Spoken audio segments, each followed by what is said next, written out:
This article was produced in 2023 and it was exploring latest research on the subject of epigenetics.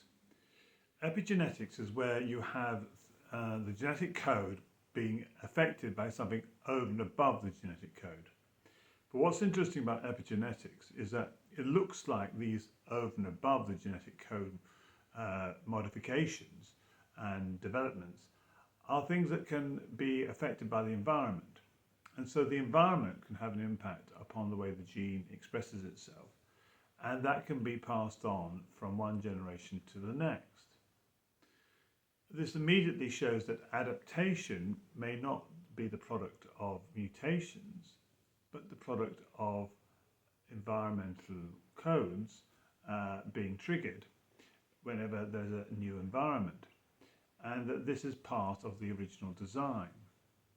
And so what we find in the study of epigenetics is a confirmation that not only is the genetic code designed, but the genetic code has design mechanisms to help it adapt to new environments. Therefore, adaptation isn't an evidence for evolution, it is actually an evidence for a creator, a designer.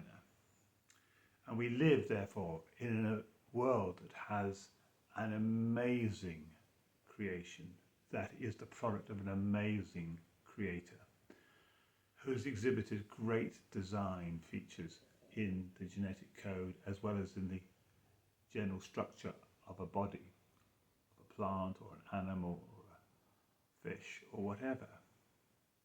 This design shouts out, there's a creator, and that creator is someone we should listen to and follow his advice on how to live life. Thank you for listening.